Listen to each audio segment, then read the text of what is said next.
Fala, meu povo, tudo bom com vocês? Estou aqui para falar mais uma vez de La Casa de Papel, antes da nossa live que vai comentar tudo da temporada, os momentos mais importantes, o que a gente espera para a quinta parte, quando a Netflix vai anunciar a quinta parte de fato, enfim.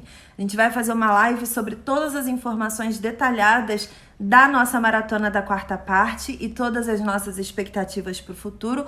Mas antes eu decidi vir aqui bater um papo com vocês sobre os pontos mais importantes dessa última temporada agora de La Casa de Papel, que eu acho que vão ser muito importantes para definir o destino de alguns dos personagens. Mas antes eu preciso convidar vocês para assistir todos os vídeos da nossa maratochinha de La Casa de Papel. Maratochinha, para quem não sabe, é a nossa maratona aqui no canal. A gente seleciona alguma série que a gente curte muito, principalmente de streaming, que sai tudo de uma vez, para poder comentar episódio a episódio, séries que a gente acha que vale muito mais esse bate-papo do que apenas aquele vídeo review do final da temporada. Então eu vou deixar o link dos 8 vídeos de La Casa de Papel parte 4 aqui na descrição. E vou deixar também o link da playlist de La Casa de Papel, que aí você encontra vídeos sobre a primeira, a segunda e a terceira parte também, beleza? Mas hoje, falta o Panda falando beleza aqui do lado, né? Mas hoje eu vou falar com vocês sobre essas partes que eu identifiquei como muito importantes. Primeiro eu queria falar de Nairobi, que é uma personagem que a gente sabe que lá na primeira parte, na segunda de La Casa de Papel, mostrou a força que uma personagem feminina pode ter numa história.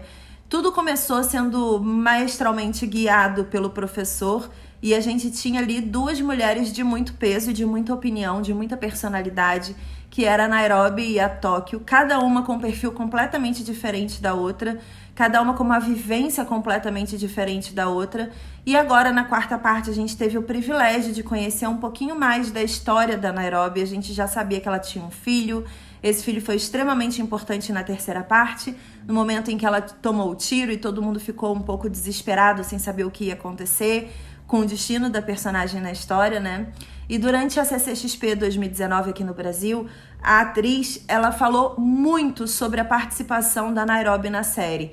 E ela ficava repetindo, eu até falei isso bastante durante a maratochinha, que a mensagem de todos os personagens e da história era muito mais relevante do que a presença deles em si. A partir do momento que eles tivessem passado qual era a mensagem deles e tudo mais, isso meio que transcendia e começava a ter mais valor do que a participação deles de fato nos assaltos.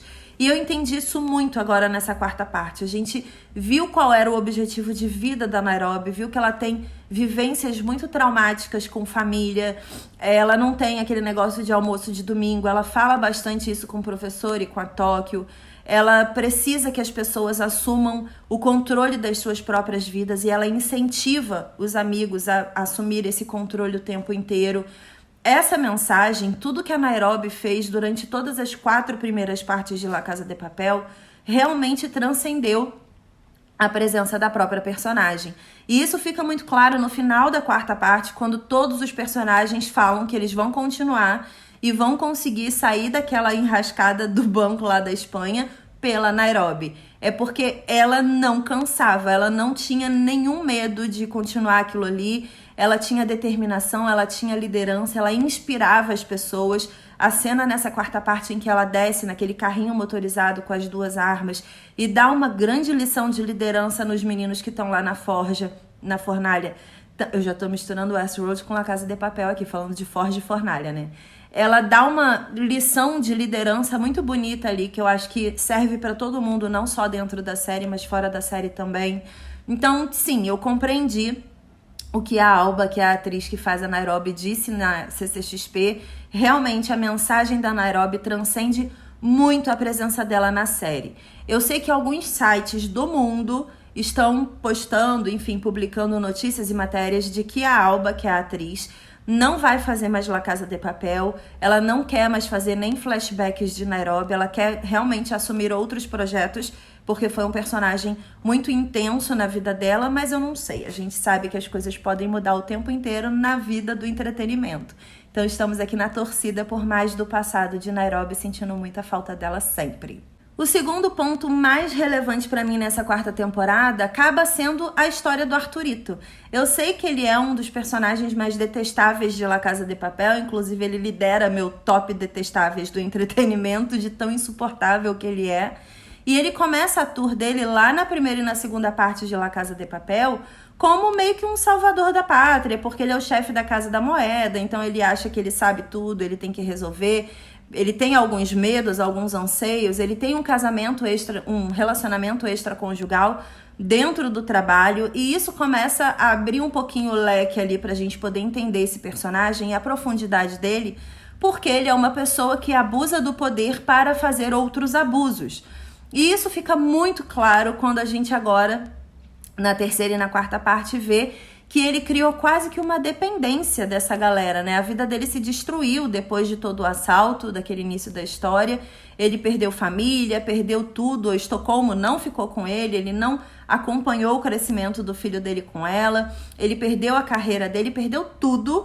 E ele precisa estar ali naquele assalto de novo para se provar herói.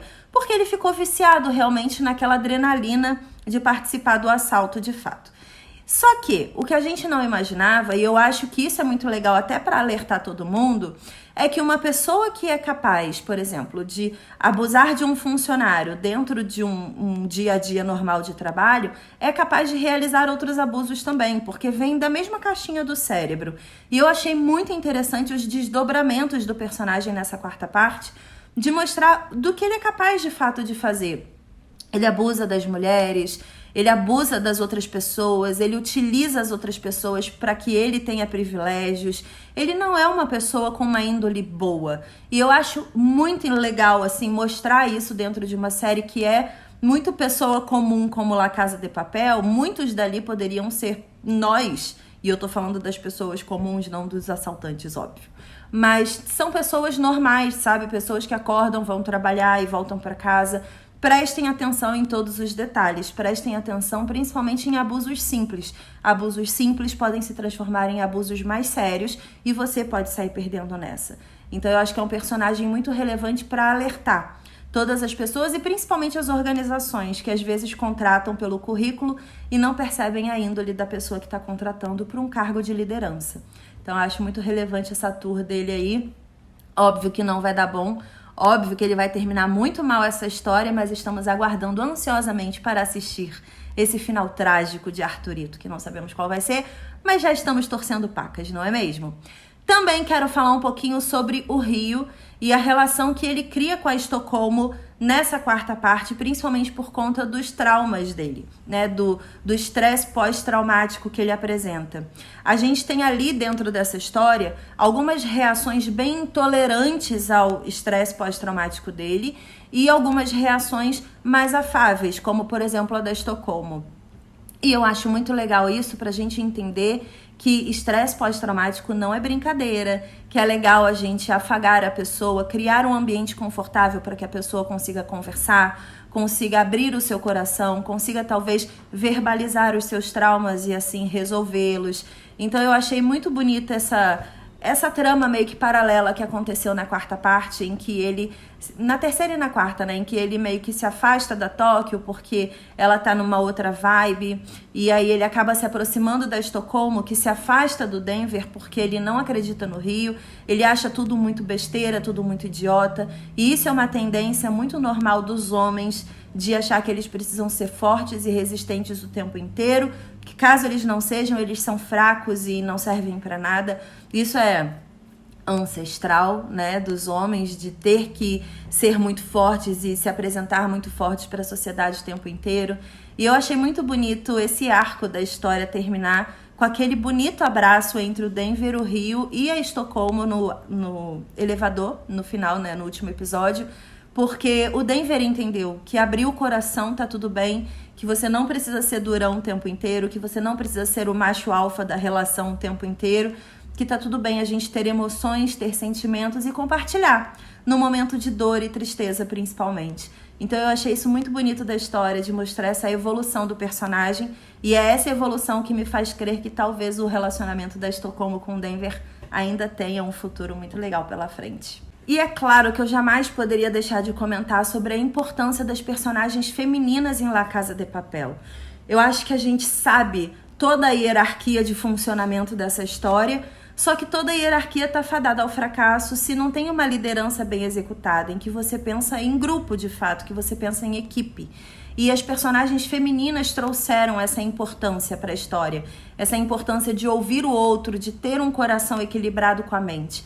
A gente sabe que o líder desse grande projeto é o professor, que é uma mente estratégica, um gênio indomável que está ali liderando o plano o tempo inteiro. Ao lado dele, a gente tem originalmente 2 personagens masculinos muito fortes, que é o Berlim, com toda a sua paixão pelo plano, paixão pela história, paixão pelo professor, paixão pela história de vida que ele tem e principalmente paixão por viver, já que ele sabe que vai morrer. E isso é uma tendência natural nesse perfil de pessoa realmente, que tem alguma doença terminal. São pessoas que geralmente olham a vida com outros olhos e com outra intensidade. Então é muito relevante ter essa pessoa do lado do professor. E tem o Palermo, que tem uma paixão muito grande pelo Berlim, pelo plano e, consequentemente, leva tudo até as últimas consequências. Esse trio de estratégia e de criação desse plano acaba, num primeiro momento, dando a entender que todos os outros servem a essa história, servem a esse plano e servem ao que eles criaram originalmente. Só que lá no começo da história a gente viu Nairobi e Tóquio assumindo a liderança e assumindo o controle em diversos momentos da história. No final da segunda parte, a gente viu a inspetora, que se transformou em Lisboa, se aproximando do professor de uma forma amorosa e dando a ele uma família, que é uma coisa que um perfil como o dele jamais pensaria em ter nesse momento, né? Ele tem um perfil declaradamente de psicopata, como a própria polícia já definiu lá na série. Então, ele tem esse negócio do ego, do egoísmo, da solidão muito forte dentro dele. E nessa temporada a gente vê a transformação, porque só o relacionamento dele com a Lisboa não tinha sido o suficiente para isso. Ele realmente começa a sentir, a chorar, a se posicionar e a ouvir os outros depois que ele acha que perdeu a Lisboa. Então essa perda acaba fazendo uma marca muito forte no coração dele e acaba mudando muito o personagem. E a gente vê a Tóquio assumindo a liderança, inspirada pela Nairobi, apoiada pela Estocolmo e pela Lisboa. São 4 mulheres muito fortes que se posicionam muitíssimo bem na história. Tem aquela conversa que a Nairobi faz com os meninos na fornalha, em que ela fala a comparação do medo naquele assalto, medo de morrer, com o medo que as mulheres sofrem todos os dias no dia a dia, assim, na rua, medo de andar sozinha à noite, medo de viver. Mulheres têm medo o tempo inteiro. Muito importante a Nairobi trazer esse tipo de mensagem para a história. Muito importante a história de Juanito também, como uma mulher trans, né, trazendo essa história e esse apoio familiar e essa importância da força que a pessoa tem. A conversa dela com o Denver na cama, quando eles estão ali, e ela faz aquela brincadeira de que sempre se atraiu por ele e ele fica meio nervoso e ela quebra a situação. É muito importante também esse acolhimento, essa falta de pudor para conversar sobre a normalidade da diferença, sabe? Eu achei muito bonito La Casa de Papel fazer isso nessa temporada. E finalizando com a grande maestrina, acho que é assim que fala, da terceira e da quarta parte de La Casa de Papel, que é a inspetora Sierra, também conhecida como Alicia, a grávida, que mostra a força de uma mulher de luto, a força de uma mulher grávida, a força de uma mulher que acredita nos seus propósitos e não para só porque o sistema mandou parar. Essa personagem tá sensacional. A gente já conhece a mulher, né? Essa atriz maravilhosa. Eu esqueci o nome dela, que é muito difícil, mas a gente já conhece ela de Vis-a-Vis, já sabe o quanto ela é capaz de fazer ali numa atuação, e ela é um cristalzinho dentro de La Casa de Papel. As caras que ela faz, a força e a verdade que ela coloca dentro da personagem.